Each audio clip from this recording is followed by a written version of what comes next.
In the 1970s, one of the biggest car companies in the world was accused of making a decision so disturbing, it permanently changed its reputation.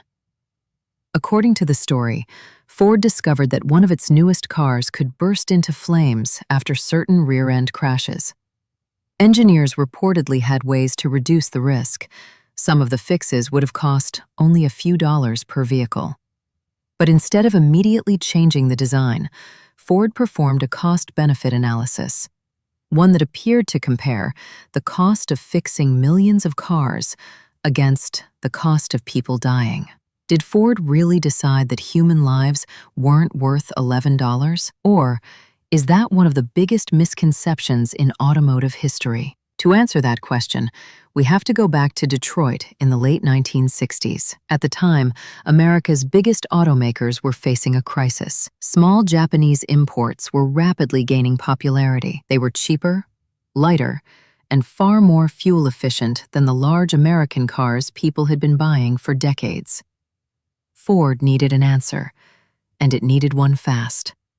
That answer became the Pinto. The entire project was built under enormous pressure. Executive Lee Iacocca wanted a car that weighed less than 2,000 pounds and sold for less than $2,000. Inside Ford, it became known as the 2000-2000 rule. Every extra pound mattered. Every extra dollar mattered. And perhaps most importantly, every extra month mattered. The Pinto was rushed from the drawing board to the showroom in just over 2 years, an unusually aggressive schedule for a completely new car. The goal wasn't perfection. The goal was to beat the competition. That pressure affected nearly every engineering decision. One of them involved the fuel tank. Unlike many other vehicles, the Pinto's fuel tank sat behind the rear axle, close to the rear bumper. During certain rear-end crash tests, engineers noticed something worrying. The tank could rupture. Fuel leaked, and in some tests, the escaping gasoline ignited. This wasn't a hypothetical problem.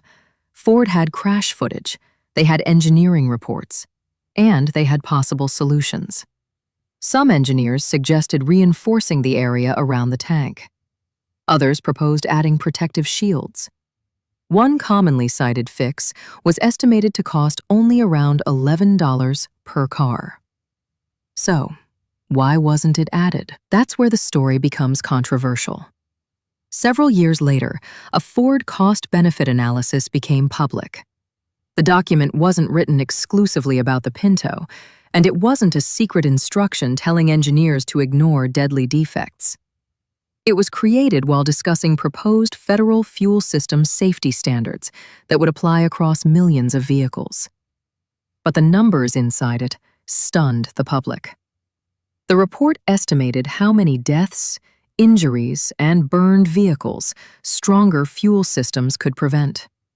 Then, it assigned each of them a dollar value: a human life, a serious injury, a destroyed car.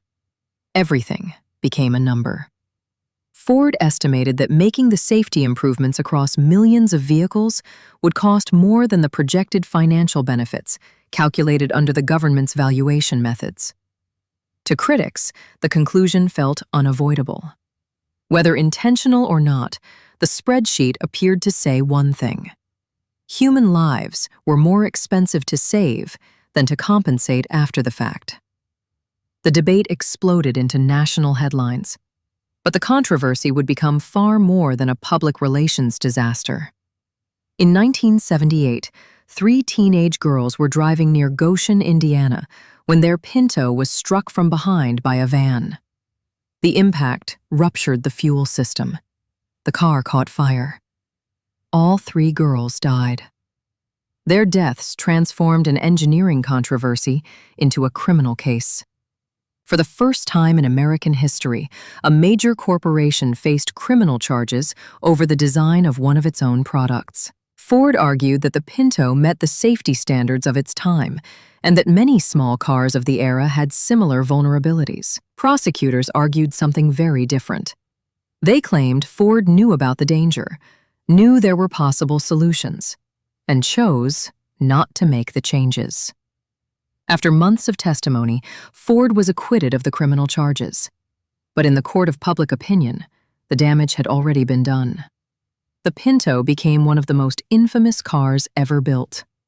Not because it was the only dangerous car on the road, but because it forced millions of people to confront a deeply uncomfortable question. When companies make decisions about safety, deadlines, and costs, can a human life ever become just another number on a spreadsheet?